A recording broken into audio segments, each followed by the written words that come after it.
Sports. It's who we are. It's what we do. It's how we roll. It's wins and losses, highs and lows. It's effort, respect, and dedication. The High School Sports Beat. Sports. It's who we are.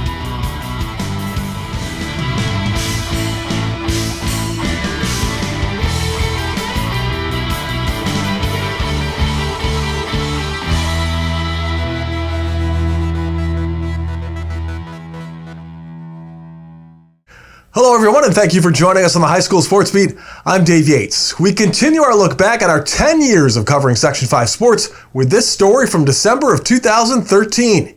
Here's Bill Pucko. Which brings us to Clover Lanes and another one of those great Monroe County bowlers, Kenny Peacock of Rush-Henrietta, who was lucky to be alive. Here's his story.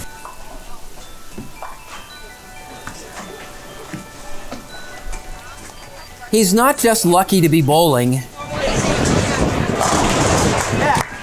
Kenny Peacock is lucky to be alive. As best you can, what happened? Well, I was going, four-wheeling like any other day in the summertime, and I'd been to a place I'd never been before. I was just following the lead of my cousin, and a tire of mine blew out on the four-wheeler, and it, kind of made me lose control a little bit, and made me end up going off the side of a 30-foot railroad bridge, and I ended up landing at the bottom of a railroad trestle, unconscious. My cousin had to turn around and find me. I saw him when he came in on the ambulance, and he was unconscious, and his color wasn't good. He didn't look like he was breathing. So it was really scary. In his All Greater Rochester team bio from last year, Peacock mentions how he'd like to become an automotive technician and how he enjoys four-wheeling. But it's on the bowling lanes where Kenny really excels, and one nearly cost him the other. I know the first thing on your mind wasn't about, will I have him for the bowling team? It's like, will he get better? When did it start to occur to you, he might actually make it back for the season? About a week before the season started. I'd kind of ruled it out. I mean, he said, I went to visit him a few days after it happened, after he got home from the hospital, and he looked like his old self, and I still said, there's no way. There's no way he's going to bowl.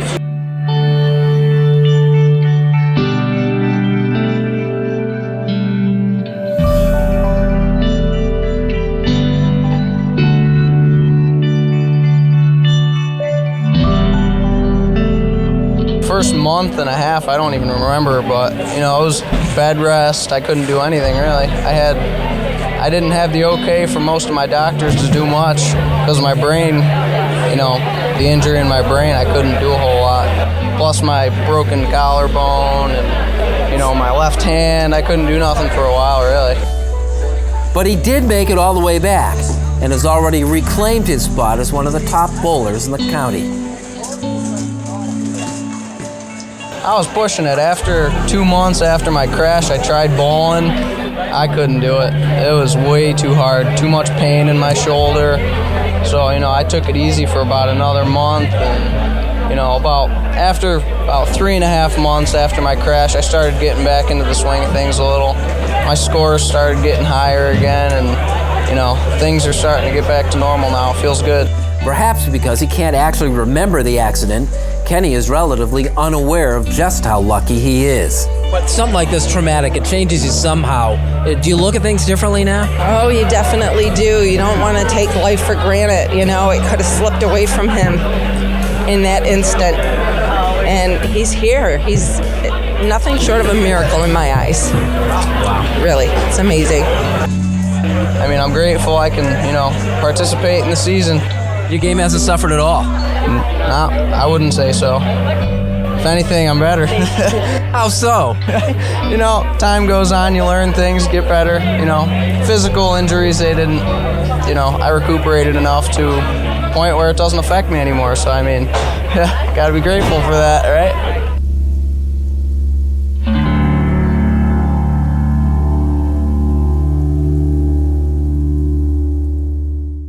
Kenny is still bowling, carrying a .224 average this year in a local men's league. Well, coming up next, Matt Trabold joins us for the High School Notebook. We've got that and more when the High School Sports Beat continues.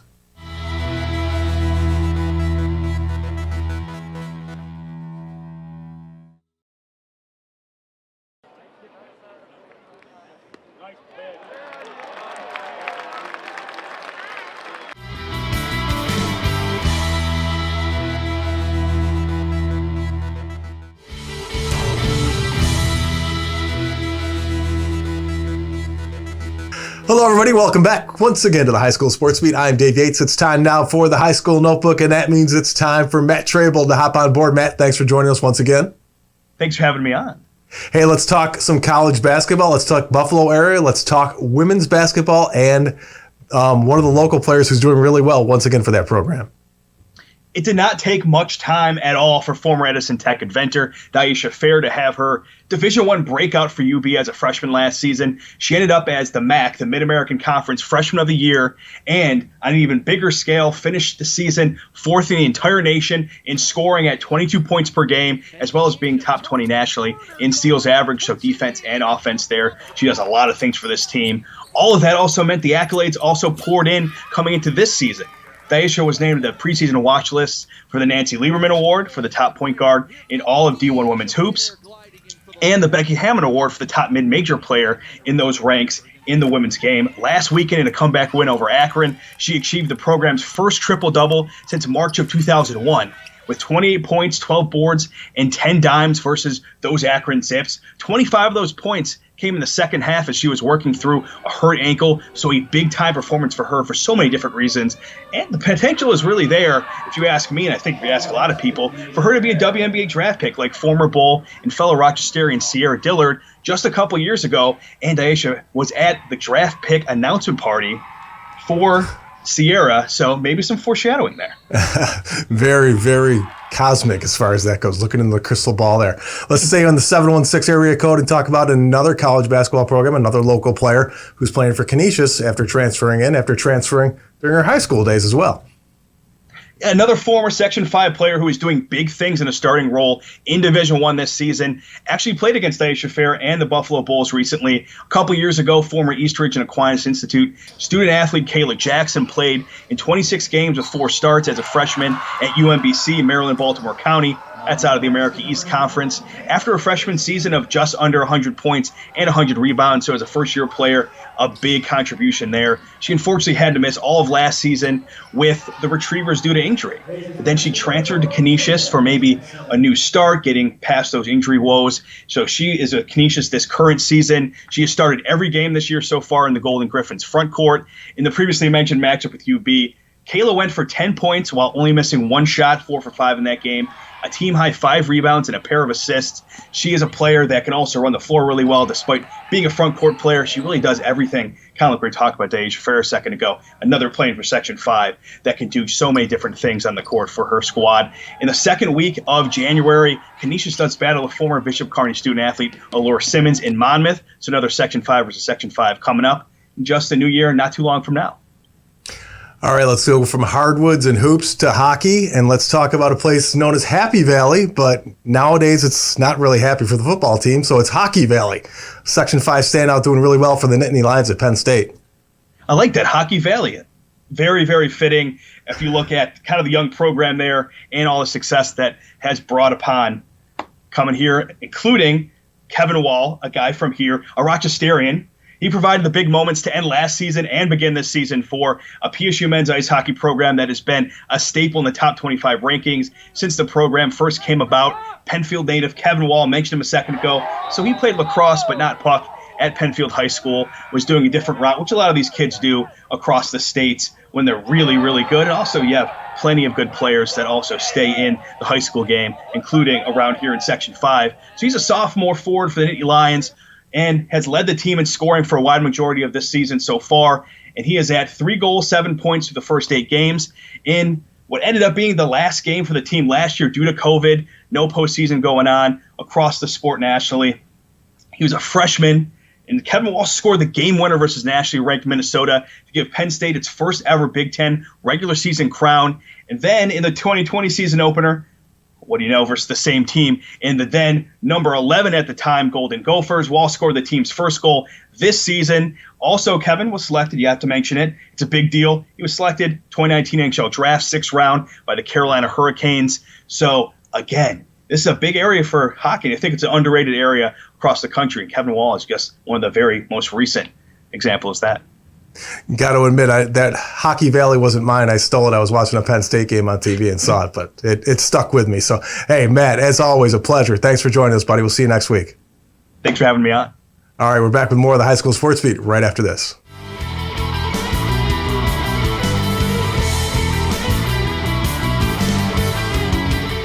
Coming up next, the Making the Grade nominee with Kyle O'Gara, and later a battle of unbeaten girls teams when RH visits Irondequoit. One of those highlights when the High School Sports Beat returns.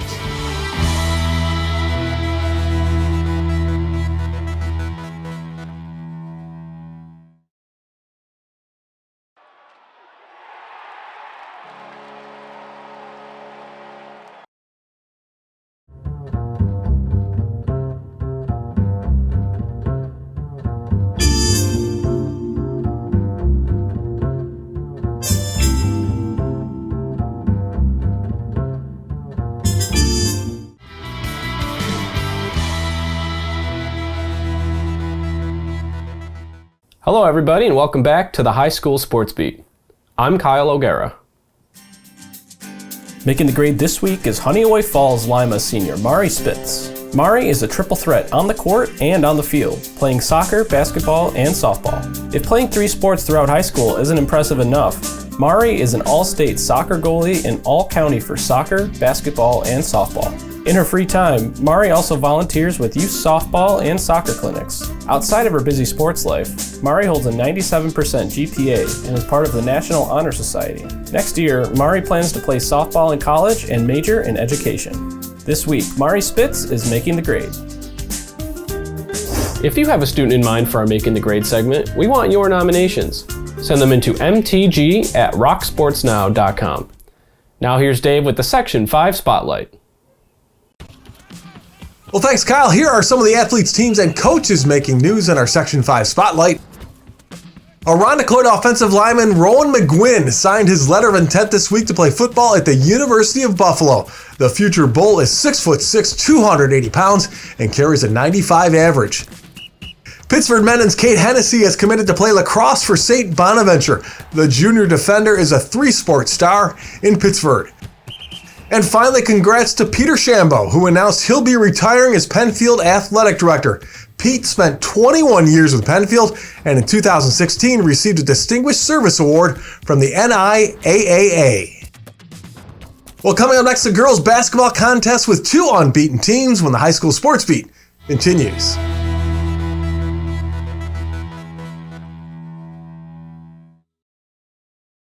And now to Eichel. He floated one.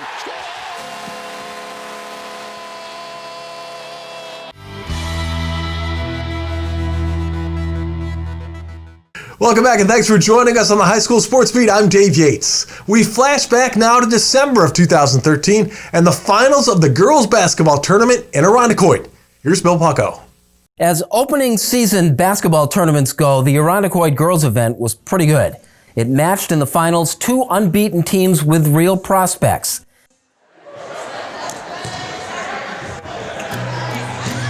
A year ago at this time, in this tournament, Irondequoit propelled itself towards a title by beating Rush-Henrietta. The Eagles are prominent on the girls' basketball map after winning their first ever Section 5 crown last year and return as the favorites to do it again. We're a different team than last year, although we have several returners. So we're still trying to find out what kind of basketball team we are. We were lucky enough to come out with 3 big wins. We played back-to-back, which is not easy, and we're playing again back-to-back. The shoe was on the other foot this year. It was Rush-Henrietta's turn to try to prove itself. We played some teams a little bit smaller than us. This team has some size. They got some good outside shooters. So we're going to see how we match up against one of the better teams. We're looking forward to the challenge. Early on, certainly, the Comets were just that. They took it right inside on their first 2 possessions. Zayna Dillard into Dana Watts for the easy points. Then it was Sarah Swayze to Emily Nessler. Rush-Henrietta scored the first 6 points of the game and kept Irondequoit off the board for nearly 5 minutes in doing so. We felt definitely defense was going to be a big part of this game. Irondequoit's a very good 3-point shooting team, so we definitely need to step it up on defense to win this game. When Irondequoit finally did get on the board, the Eagles did it with the long ball. Savannah Cressetti hit not just one, not two, but three three-pointers to pull within a point. Cressetti scored 16. How important for your team are those three-point shots? It's important, but as long as we move the ball and work as a team, we'll create shots.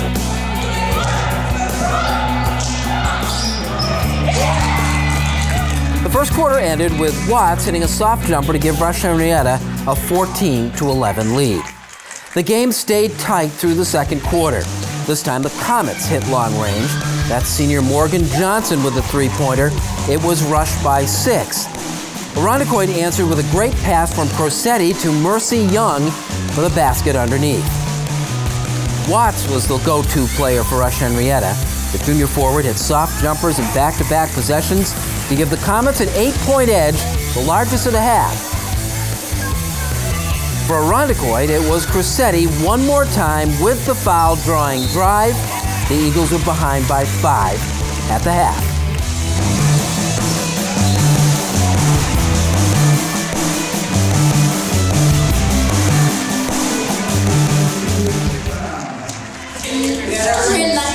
Hey, way to come back, okay? Way to come back. You answered back, all right? What's killing us is going after every single fake. We need to move faster. I know you guys are tired. A lot of you are putting some more minutes, and then you've had to put it on here. But when you play good teams, you're those minutes are going to be expected of you. We cannot outjump this team. They're too tall, too athletic, too talented. We take care of the basketball in the second half. We play solid defense. We come out with a W. Let's go. 4-0.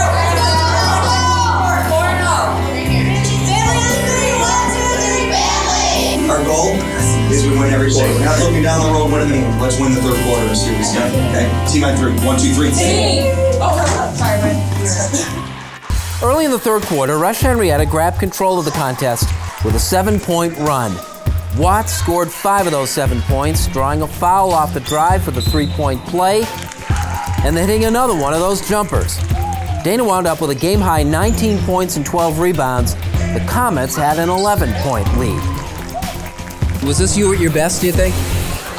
I think I could have played better. I know I try every day to work harder and harder and make my game the best it could be, but today was a pretty good day for that. While Cressetti's scoring touch left her in the second half, she was still throwing the ball around pretty well, and Young was repeatedly her target. Mercy wound up with a team-high 18 for the Eagles. As a junior last year, Young played soccer full-time. Now she's back contributing to a championship basketball team. It's fun and exciting. It's nice. I mean, it's different. It's more intense than it was when I played a while ago. And you're doing remarkably well then for somebody who took a year off. Thank you. It's just I played CYO over the winter, so that kept it up. But then I did Fall League, and Mr. Ruschetti and Coach Decker helped me a lot to work my skill back up. Trailing by 7 into the fourth quarter, the Eagles tried to shrink that lead. Young with the jumper this time, but the margin remained the same. Rush-Henrietta managed to keep Irondequoit at arm's length. Senior co-captain Dillard scored 5 of her 7 points in that fourth quarter, and the Comets won impressively. As things turned out, they never trailed. Rush-Henrietta claimed this early season battle of the unbeatens by 13, 54-41. Watts was the tournament MVP. What does the win mean to you guys? It means a lot. This is like the best win we've had so far. Irondequoit's like our competition, you know, so it was good to take it to them and win. It means a lot to us. It means that we are definitely going to be good competition this year. It means other teams will see this, and we definitely have a tough schedule, and we'll just keep improving from this game.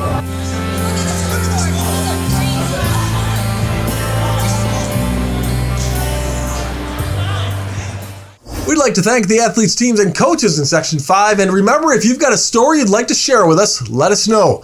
Send an email to rocksportsnow@gmail.com. Thanks for watching. Be safe. We'll see you back here next week for more of the High School Sports Beat.